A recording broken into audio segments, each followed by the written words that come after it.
Okay, well, I'll do the honors. Good morning, everybody. Thank you so much for coming. We're very pleased to welcome Professor Tsvetanka Karagyozova. Hopefully I pronounced that okay. Assistant professor actually at the Department of Economics here at the university. We're going to have a very interesting talk today by her on microinsurance and economics in Africa. So we very much look forward to that. And thank you so much for joining us today. We look forward to your talk. Thank you very much for the introduction. Oh, Gianni, I think there is an echo. So probably I should mute my computer as well. Yeah, you were right. I have to mute my computer. But we can hear you through. There is a mic in the room. Yes. Oh, so perfect. So now it should be.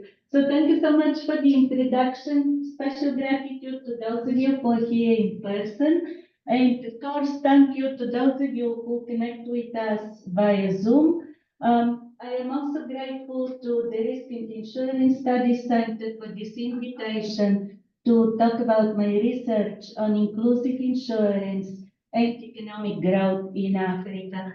So I'm going to start by motivating the research, then I'll discuss the theoretical and empirical underpinnings of the finance growth nexus.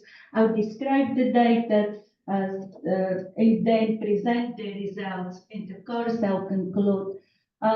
It is my understanding that questions are reserved for the end, but if you have any questions, for me it's actually helpful at any point of time. Do not hesitate to interrupt me and let me know. All right, so financial inclusion is a feature, features prominently in the global development agenda. It is not a sustainable development goal by itself, but financial inclusion is a target in 8 of the 17 sustainable goals, including SDG 8, which is about promoting inclusive and sustainable growth. And perhaps here is the place where I have to talk a little bit about what microinsurance is. Microinsurance is an aspect of financial inclusion. It is the provision of conventional insurance products such as life, credit life, property, and agriculture insurance to low-income individuals in developing world in exchange for regular premium payments commensurate with the size and the likelihood of the risk event. Now, microinsurance is perhaps the less known cousin of microfinance. Microinsurance itself originates in the practice of microfinance institutions of offering credit life insurance to their clients. But microinsurance has long emerged from the shadows of its better known cousin to take on a life of its own. Nowadays, microinsurance is provided by a variety of institutions. It is provided by regulated commercial insurers, mutual funds, community-based organizations, taxable insurers. Community-based organizations dominate the market in Africa, but commercial insurers have a dominant market share. RISC plays a fundamental role in the life of poor and developing countries. At the same time, low-income individuals have non-existent or limited social safety net and no access to formal financial markets. In that sense, there is a large potential role for microinsurance to play in developing countries. The impact of microinsurance on the buyers of insurance themselves by now is well understood. There are a bunch of empirical studies which suggest that indeed it is a valuable mechanism for low-income individuals to mitigate and hedge risk.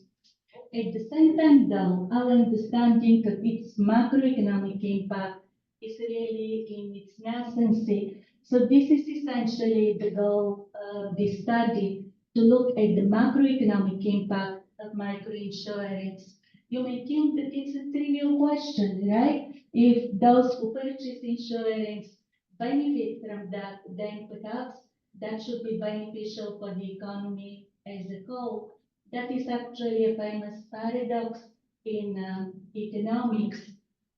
And perhaps the example that I'll bring here comes from a different context.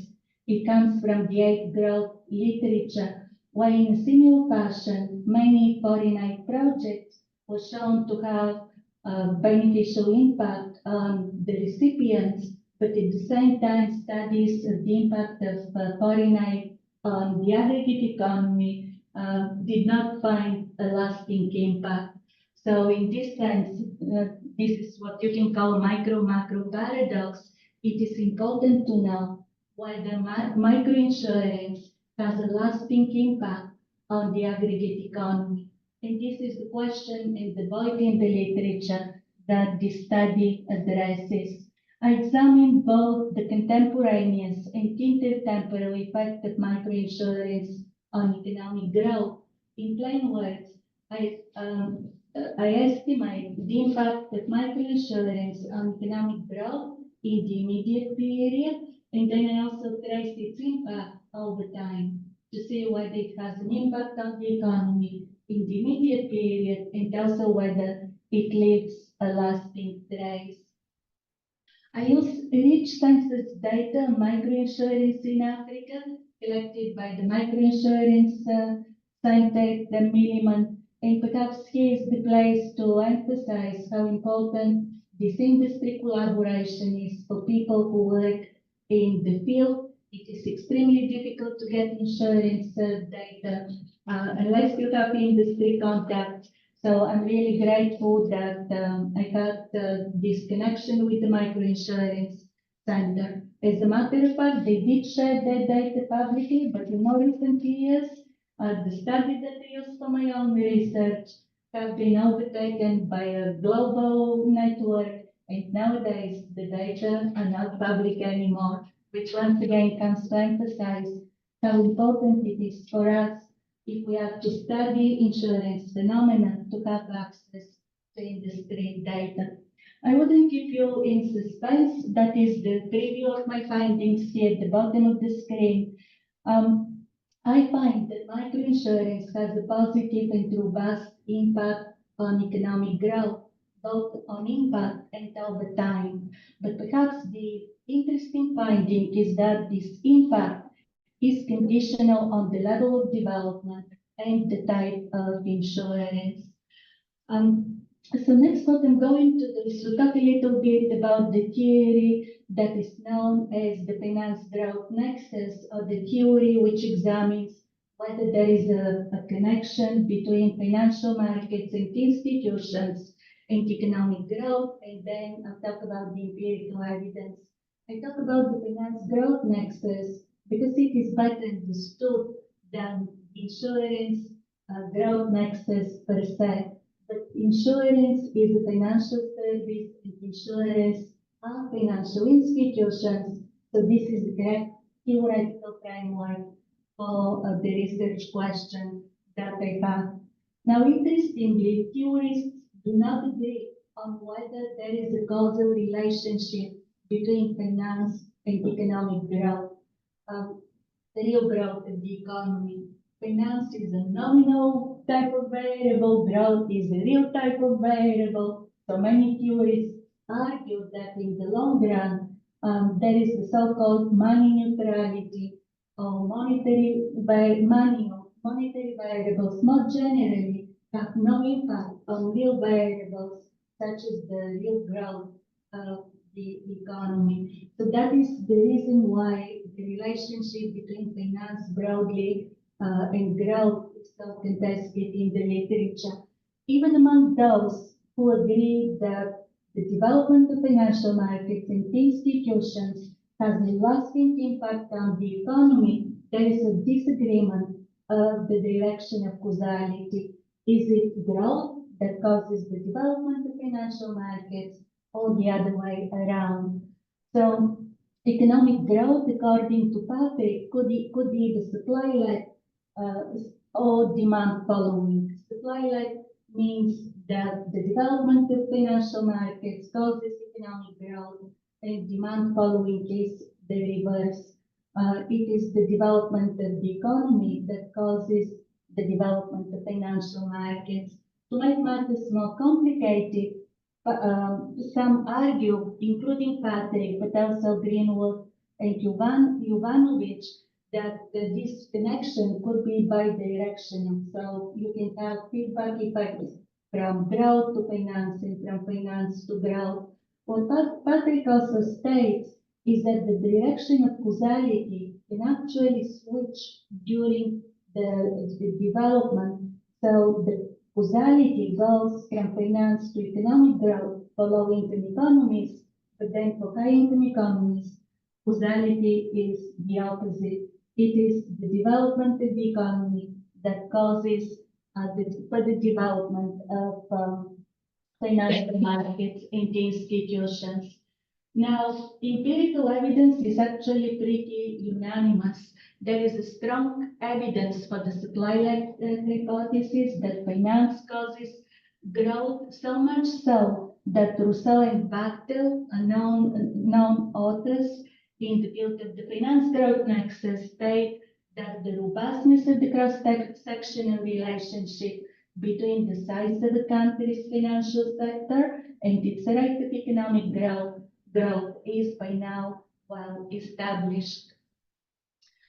Another caveat or subtlety here, is that this relationship is perhaps non-linear.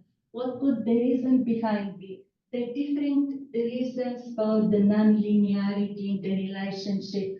One example that I can bring here is the work of Greenwood and Jovanovic, who look at the relationship between finance and growth, financial institutions and intermediaries in a general equilibrium, network. So what they find is that low-income economies have low savings rate and inferior investment opportunities, leading to low economic growth. Now, in contrast, high-income economies have comparable savings rate, but then superior investment opportunities, and given the same savings rate, you can say they grow faster than developing economies. Another reason could be indivisible projects, which require large startup investments. Such projects are risky, so developed economies with developed financial markets have better ability to pool funds and to also transfer risks about decision makers to make such large indivisible projects feasible. Those large risky projects also offer high expected returns, and clearly that is less feasible for developing economies. There is also plenty of evidence, empirical evidence, that this relationship is not linear. Perhaps the only thing I want to mention here before I move on is that even though the insurance growth nexus is less well understood than the finance growth nexus, similarly by now there is empirical evidence based on conventional insurance that first the development of the insurance market and the institutions causes growth. And also that this relationship is non-linear. The data that they use, I mentioned, was collected by the Microinsurance Center at Milliman, and here I owe my gratitude to the chairman who shared the data with me. They use census surveys of all known private microinsurance risk areas in Africa for 2006, 9, and 12, but because the survey is retrospective, the data is actually for 2005, 8, and 11. And here in brackets, you can see the number of countries for which I have data. It is perhaps peculiar, but there is no single universally accepted definition of microinsurance. So for this work here, I followed the definition of the microinsurance center used when collecting the data. The target group are low-income individuals. Ideally, the product should be specifically designed to meet their needs. It should be affordable for them. It should be based on market principles. So here we are not talking about some type of public safety nets, right? But microinsurance should be funded by premiums, and those premiums should be commensurate with the underlying risk. The products, traditional insurance products, and the providers, I mentioned that at the very start, you have a wide range of providers here. The measure of microinsurance, which I use for the study, is total, which is the microinsurance coverage ratio. It is the number of lives and properties covered under all microinsurance products offered by private risk carriers as a percentage of the country's total population, or kind of loosely speaking, what percentage of the population has microinsurance product in a country. Here you see the data, two plots of the data. I mentioned that the potential market for microinsurance is very large. In Africa, it is considered that about 70% of the 1 billion population of potential clients for microinsurance. And the value of the market was placed at 25 billion more than 10 years ago. So you can see that this is really a large and untapped market. On the left side here of the figure, you see the microinsurance coverage ratio for the 3 years in the data and over countries grouped based on grouped in income groups based on the World Bank grouping. So low income, low middle income, and upper middle income. So you can see, for example, that back in 2005, only about 0.5%. That's in percent, the number is in percent, and the population in Africa was covered by microinsurance. And then you see the growth over time. The average is something like 6.5% in 2011. Now, it would appear that microinsurance is more prevalent in upper middle income economies, but the results are driven by two outliers. One of them being South Africa, which was not included in the census of 2005. In South Africa, microinsurance has long historic roots. More than 50% of the population have microinsurance. And then you have Namibia, whereby there was no microinsurance back in 2005, but the percentage of the population with microinsurance products raised to 57.5% in 2011. Now, when you look at the distribution of the data over regions, again, kind of when you Africa, the results are driven by South Africa and Namibia, but you can still notice that microinsurance is less prevalent in North Africa. North Africa, okay. So now the empirical models, I picked two empirical models to the data, cross-sectional regression model and the pooled regression. The cross-sectional regression model intends to measure the intertemporal relationship between microinsurance and economic growth, or it measures the long-term impact of microinsurance. Probably it's not precise to say longer-term impact. My dependent variable would be the average of real growth per capita over my sample period, 2005, 2008, and 2011. It's a 7-year period, relatively short period to measure long-term impact. And if you have questions on that, I'd be happy to address. Then I have my conditioning information set here in the matrix and the vector coefficients. I'll talk about that in a second. Total is the microinsurance coverage ratio. Here I also account for regional fixed defects.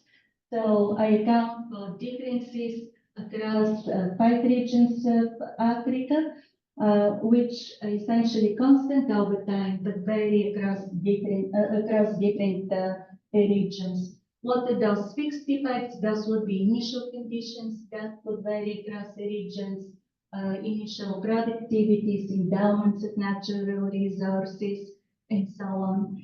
And then I use a full regression to examine the contemporaneous relationship between microinsurance and economic growth. So here in the cross-sectional model, I have one observation for each country. In the full regression, ideally, I would have 3 observations for each country, one for each year in my sample, 2005, 8, and 11. So here, in addition to the regional fixed effects, I also have time fixed effects, which vary over time. You can say some global conditions, but not across regions. Now, to capture potential nonlinearities in the relationship between microinsurance and growth, I also include an interaction between my measured microinsurance coverage total and the initial GDP. Now, what are the variables which I control for, or variables that other studies have found relevant in estimating growth regressions? I have the initial GDP to capture conditional convergence effects. I have the primary completion rate as a measure of human capital. I have the terms of trade growth to measure or to proxy for global economic conditions, openness to trade, the M2 to GDP ratio, and government consumption, proxy for macroeconomic conditions in the country. And then I also have a measure of institutional quality. The 2 models are estimated using both ordinary least squares and the instrumental variable approach. The instrumental variable approach is used to account for the potential endogeneity of microinsurance, or this idea of bidirectional causality that I initially spoke of. Here I want to measure the causal effect of microinsurance on economic growth, and if there is any feedback from economic growth to microinsurance, I need to control for that.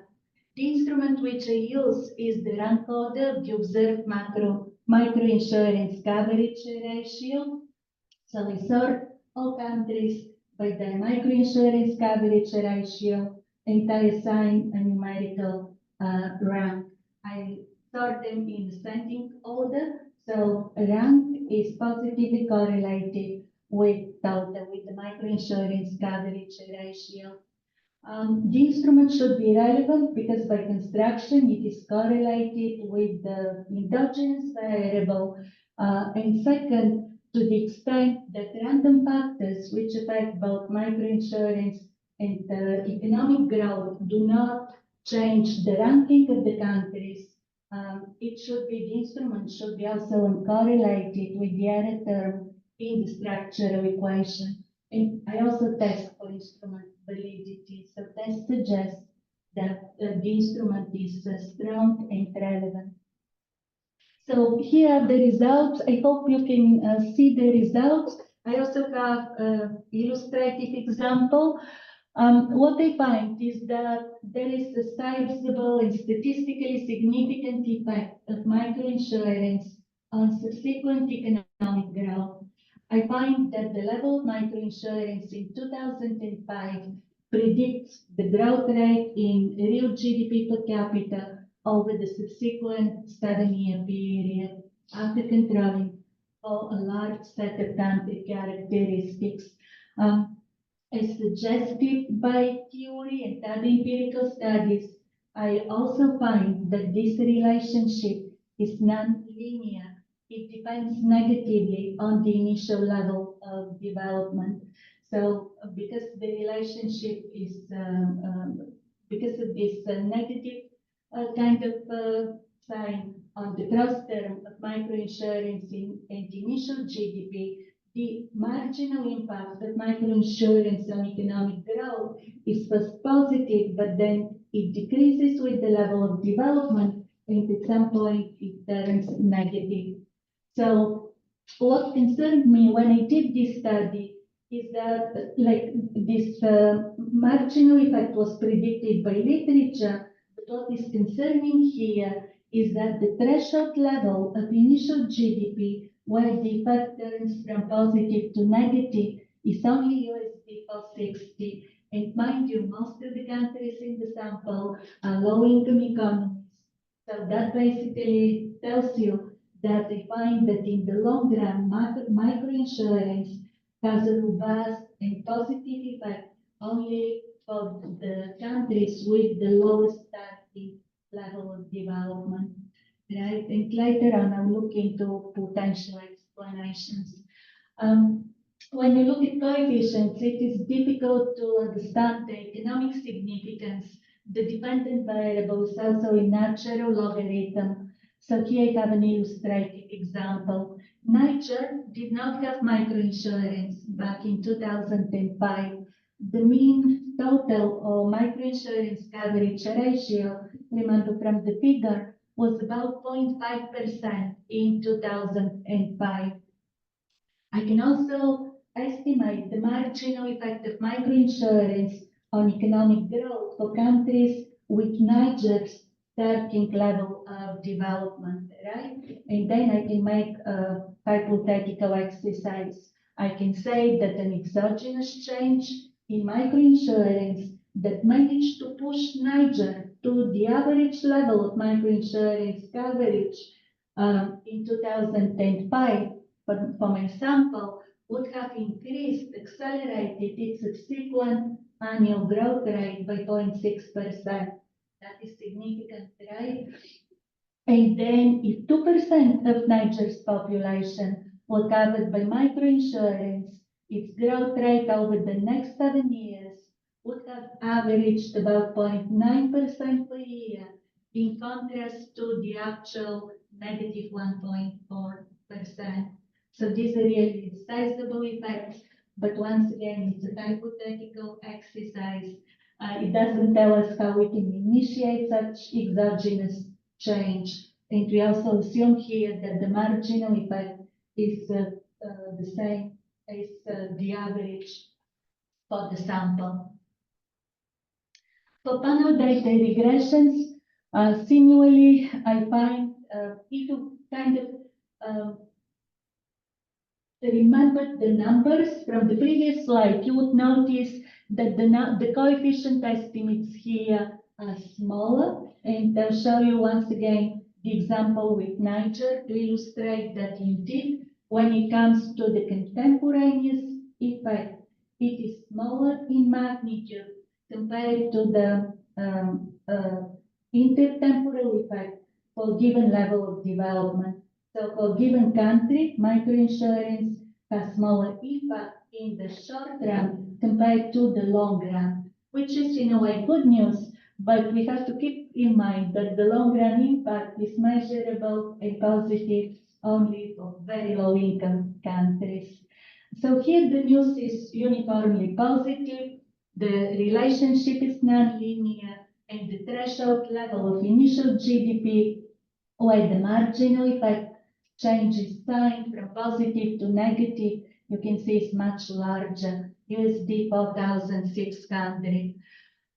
So the effect of microinsurance on economic growth in the short run in the immediate period is positive for the overwhelming majority of the sample countries. All right.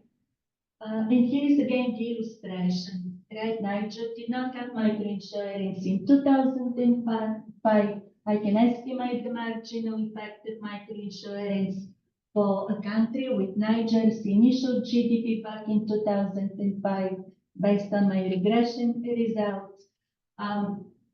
So an exogenous change in microinsurance that had pushed Niger to the sample mean value would have accelerated its annual growth rate in the immediate period 2005 by about 0.25%. So not much, but still we're really talking about the tiny change in microinsurance coverage.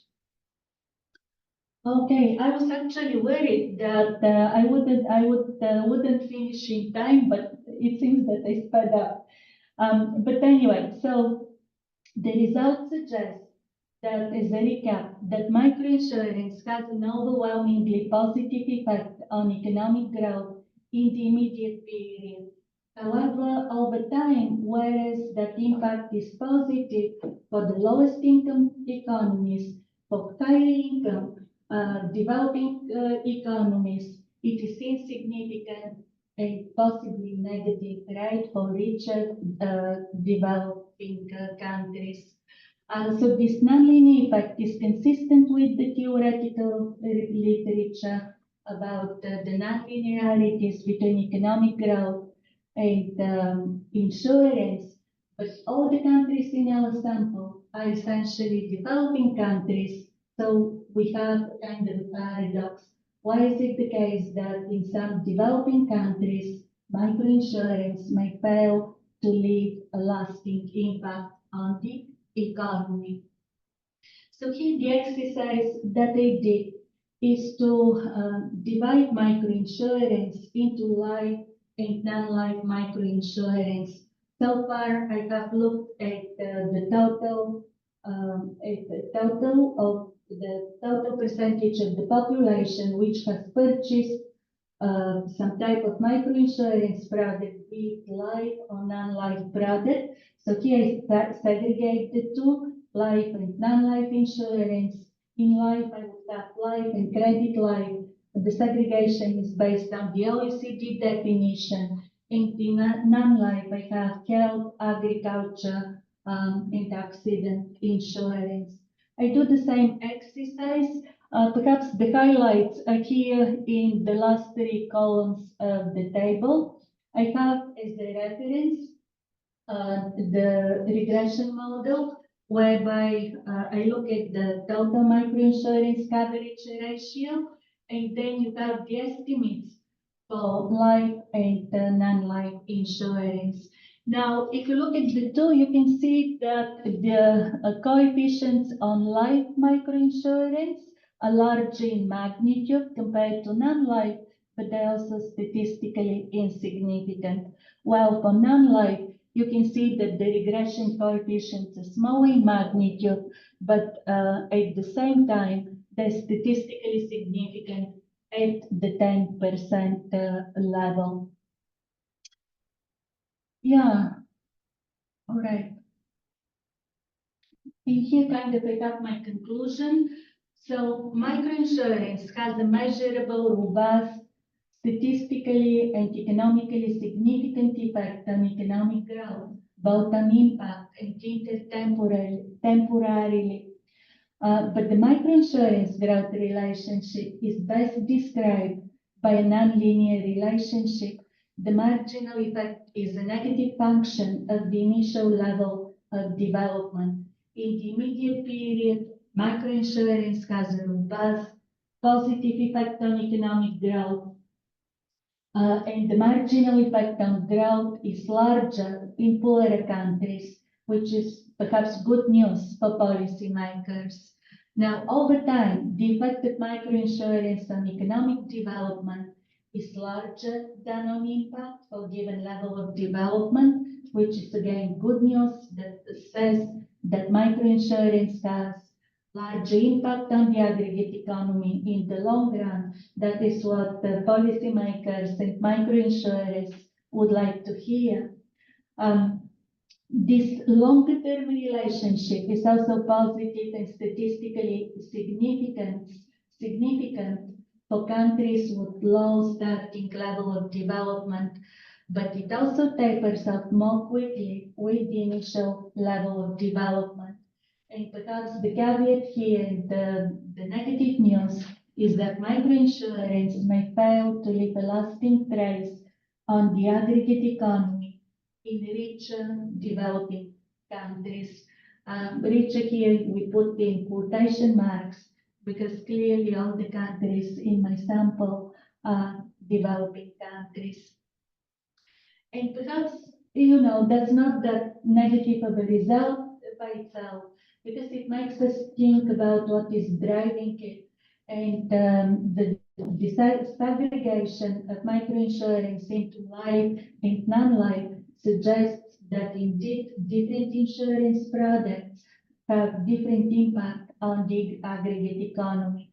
So compared to life, the impact of non-life microinsurance is measurable and statistically significant, and that essentially leads to a policy recommendation that policymakers should focus on the development of the non-life segment of the market, which is currently dominated by life microinsurance. Because that is also important to mention here in conclusion, that if you look at the data, you see a lot of life and the credit life insurance. You're perhaps better suited to say, but I believe it's because those are simple insurance products, simpler insurance products to offer, while health insurance, kind of agriculture, real insurance, they're more complex. So the prevalence is really negligent still in developing countries. But it seems that they're the ones that have this measurable longer-term impact on the aggregate economy. So that was it. I actually, finished in time. 40 minutes without engineering event. I hope it was clear and I didn't rush you through the presentation. Should you have any questions, I'm happy to address them.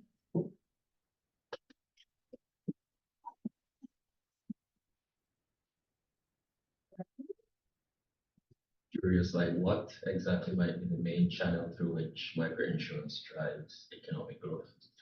So, so if you look at the growth model, that's a very good question, right? So, if you look at our growth models, we basically state that the growth is a function of the factors of production in an economy, right? So here you have capital, human and physical capital, labor, you have nowadays, land is not that important driver of growth. Historically, it was, but land and natural resources, they're there. For some countries, they're super important. For some countries, endowed in natural resources, fundamental economic theories do not apply. Think Saudi Arabia, right? They have so much natural resources that what we have to say about growth based on human capital and physical capital and labor, it just doesn't apply to them. And then you have the factor productivity, right? So then if you're looking at the drivers of growth, such as finance, you have to think how finance basically is linked to the factors of production. So that relationship would be indirect, so to say. So here, the channels through which the development of financial markets and institutions can affect economic growth are well understood. So, for example, one channel would be that the financial markets collect information, they reduce the cost of investment and channel investment to their most productive uses. Then another role is that they pool risk. They pool and diversify risk in the economy. Then you have a bit more structural impacts. For example, financial markets discipline the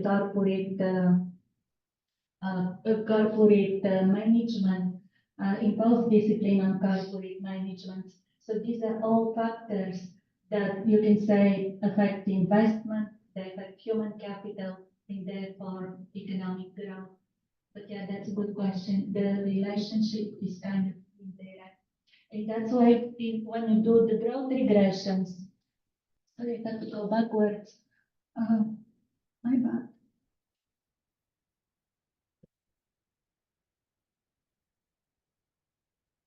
Yeah.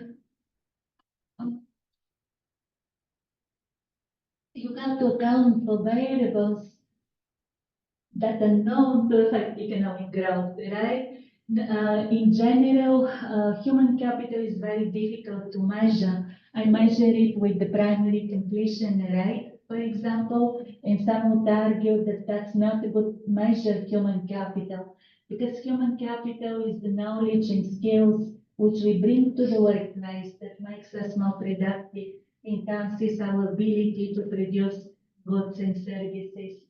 But in general, human capital is very difficult to measure. And for Africa, that is the only data that I could come up with. There is extensive work on measures of human capital by Barrow and Lee. So I've looked at their measures of human capital as well. Now, the data for Africa are very sparse. Interestingly, I have more data on microinsurance than my panel is very unbalanced. I have missing data, right? So I do that exercise as well to use alternative measures of human capital. The results are robust to that, but in general, a big issue is the sparse data for Africa. Yeah, I guess the issue with these like growth regressions is, like you said, there's so many different variables that can impact growth. And there's always the concern that, well, there could be an omitted variable that's creating bias. So I was curious, I mean, as an economy develops, particularly as the financial sector develops, you would expect to see more available type of financial services. So That's right. could it be that really it's not microinsurance driving growth, but some other That's underlying? right.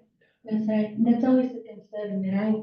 And the growth regressions, yeah, that's kind of a big, very voluminous literature.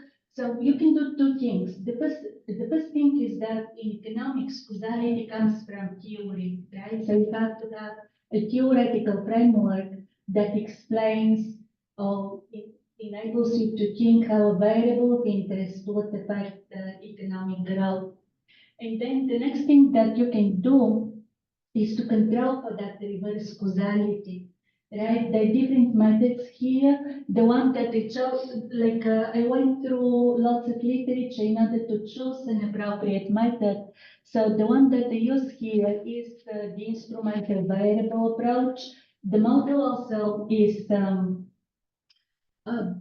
it's a dynamic model which causes additional issues. So for example, in a dynamic model, conventional models for panel data estimations, when you put the 3 years of data, lead to biased results because they have a log value of the dependent variable as an explanatory variable.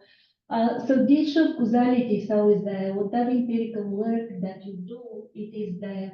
So you have to start from theory, and then, especially in growth regression, that is what Temple calls, 99 calls model uncertainty. Which variables should you include here? Because you also have a limit on how many you put, right? So something like 50 variables have been found to be important in growth regressions in the empirical literature. Clearly, I cannot have 50 variables in my model, but then when it comes to the conditioning information set, it is comparable to what people working specifically in the field of the finance growth nexus use. So hopefully I control for those influences, other influences that affect the economic growth, right? So I can focus on isolate the relationship of microinsurance on growth. And then you have to control for the reverse causality. And here I use the instrumental variable approach, kind of the rank order, the observed microinsurance coverage ratio. The tests, I can go over the tests if you want. They suggest that the instrument is strong. It's also valid and correlated with the error term. So I do my statistical testing. Now, in recent years, the popular methods to use in this type of models are the Relano bond and Mundell bond, the general method of moments. I don't use it here because of the data limitations. All said and done, I have only 100 observations. That is one practical reason. But here is another reason that they don't use it. There is a very powerful article, I feel, now I forget the authors, but if you're interested, I'll send you the authors, which show that the instruments generated in the Erelano bond and Blundell bond estimators are essentially blunt. They're weak instruments. In the first stage regression, they're not correlated with the endogenous variable, because what they do, notice that in economics, it's very difficult to come up with a good instrumental variable. I worked quite a lot on that, right? And I went through several iterations of the model, including the Arellano bond and Blundell bond. But what Arellano bond and Blundell bond do is to take past values of each independent variables and use it as an instrument. So all of a sudden you come from a universe where finding a relevant instrument is very difficult to a universe where there's so many instrumental variables. But the issue is that they're blunt, as it's shown in the literature, and the study that they read, they basically re-estimated many growth regressions that use the method. And the second issue is that your instrument should not be correlated with the error term in the structural equation, meaning that random factors which affect growth should not affect your instrumental variable. But now think about the past values of your regresses. Even theoretically or a priori, you cannot really define that the instrument isn't correlated with the random factor. Yeah, that's interesting because this Ariella bond, this system driven always seems to be the main estimation method they use in these growth regressions. I guess one of the main advantages is you don't need external instruments to use. But yeah, it's interesting that it has that issue. Okay, thanks. Well, I have two questions. One of them is actually connected to what Robert asked. When you measure economic growth, do you measure, I mean, human capital is indirectly measured, of course, I would say pretty quite indirectly, but the premiums, the business that the companies write when they offer, capital, for example, they raise because of writing business. Yeah. Is it a part of your measure of economic growth? Because this is more direct. Yeah, but they don't have a direct measure of capital either, unfortunately, right? So in a way, I use proxies here, right? So the proxies that they use, so one is, for example, the openness to trade and to GDP ratio, the government consumption. These are all kind of proxies. But they are a component in the sort of total economic growth measure. That's right. But see, a theoretical model is a stylized representation of reality, right? So when you go to the data, it's not trivial to measure human physical capital. Like, well, okay, population is easy, right? But human and physical capital are very difficult to measure. And that's why what people do is to use what you call a proxy, all those other variables, which should be highly correlated with what we don't observe. Then we substitute those proxies for what we ideally should have in our model. Yeah, I'm asking because I'm just trying to understand, I mean, the fact that poor economists, you can feel the impact of microinsurance more sort of makes sense, right? Because you go from, let's say, 0 to whatever positive, you will feel the impact rather than go from something already positive to something that is negligibly more positive. Yes. And it's already diluted here at so many levels, right? I'm not really sure why the marginal impact becomes negative at some point. This is something I don't really understand. Do you have any comments on that? That I don't know, right? Like the thing is, what I can show you perhaps, I think I see. Because it's not a good message, I guess. I mean, it's insignificant. That's what I can tell you, right? That it's negative, but it's insignificant. So, let me. Oh, it is insignificant. Insignificant, Okay, that's okay. right, it becomes negative, but then it's insignificant, so that's why, Oh, I phrased it very carefully, that it Right. could possibly be negative, right? But I don't capture an effect. No, if so it's to not say. significant, then sorry, Yeah. I just. No, missed that's it. okay, I didn't communicate that clearly. Let me show you, I can show you the marginal effects. Because I would sort of, the Hunch says that the reducing marginal effect is reasonable, right? But getting into the negatives would be weird. Okay.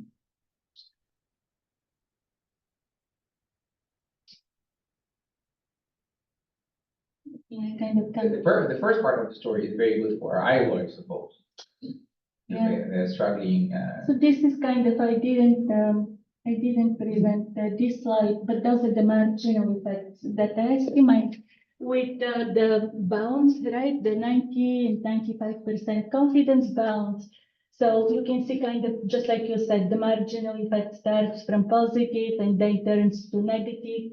And then the concern is here, so that's the long-term effect.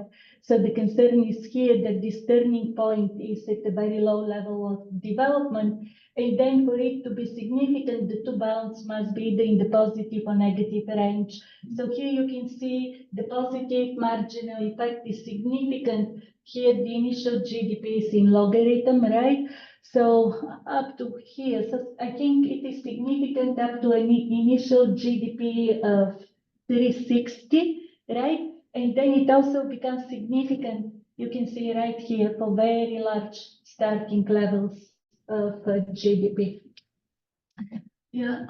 Well, here you can see that an overwhelming, really majority of the countries in the sample, in the short term, the effect is strictly positive, and significant at the 10%. For this data, I have only 100 observations to capture significance at the 5% or 1% level. We need more data. I don't have, but 10% level significance is good.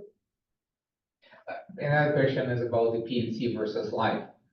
Don't you think that the fact that you are more favorable towards PNC is because the impact of the PNC is immediate almost? The liability horizon of the PNC is just 1 year usually versus life is, it can be 20, 25, 30 years. You just don't capture that in. Yeah, that might be. That might very well be.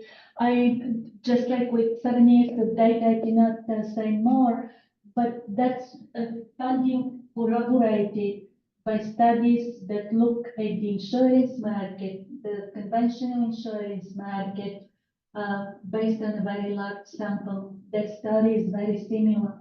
That non-life has larger aggregate impact than life. So it's like in my case, I can definitely cannot say with certainty that the effect is not there. I can say that I cannot capture it. And one reason could be, just like you said, that the impact takes much longer to be felt by the aggregate economy. But if you that there is some evidence there that that's true even for the longer run. I think I can forward your study. Thank you. Yeah. Yeah, very interesting.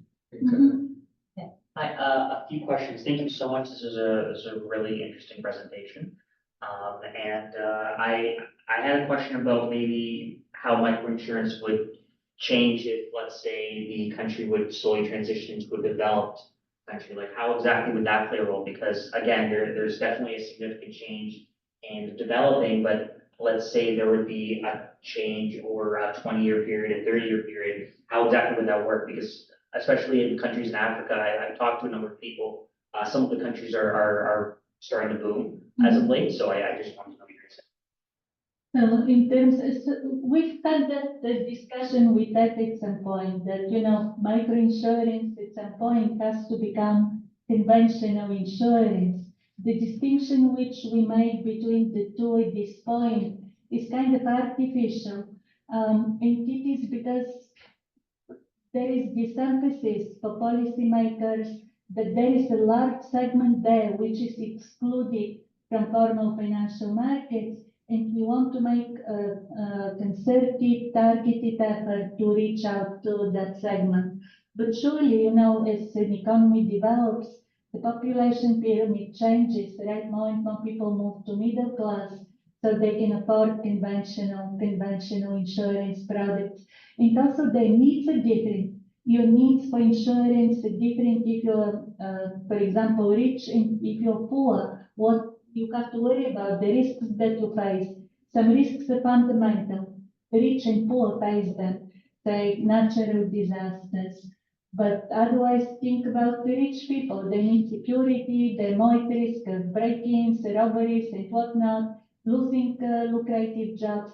So your insurance needs change as well. So in that sense, those microinsurance products, they're kind of simple. They should be simple, designed to meet the needs of their clients. And then with the development of the economy, I feel that it would naturally evolve into just conventional insurance to reflect the new realities. I'm not sure, what is your name again, sorry? Andrew. Andrew, did I answer your question? Oh, great. I'm not sure what exactly the question, but here is the thought. I believe that you're a student of Professor Hector, right? So with Professor Thurman and Professor Ferrara a few years ago, we worked on identifying the niche for microinsurance in Canada. So the idea is that you don't have to look that far to identify people who are excluded from formal financial markets. I don't know whether you've ever been at Kew and Finch. York has a community engagement center there. You know that it's one of the impoverished areas of the city. There is a mall there. If you go and you don't live there, I'm pretty sure you wouldn't recognize some of the shops that you're familiar with. For example, my students were telling me that if you go to the pharmacy, baby food would be kept behind the lock, right? I'm pretty sure that not everywhere baby food is kept behind the lock. So the idea is that the segments of the population which are excluded from growth, right? And that's a fundamental problem, if you want, of the way we think about well-being and growth, right?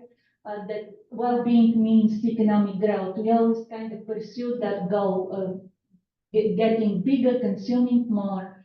That's a whole different topic if you want. But the idea is that growth has people who are excluded from the benefits, and there will always be a place, I feel, for this type of targeted intervention, be it from the private or public market, to reach out to those who are less fortunate.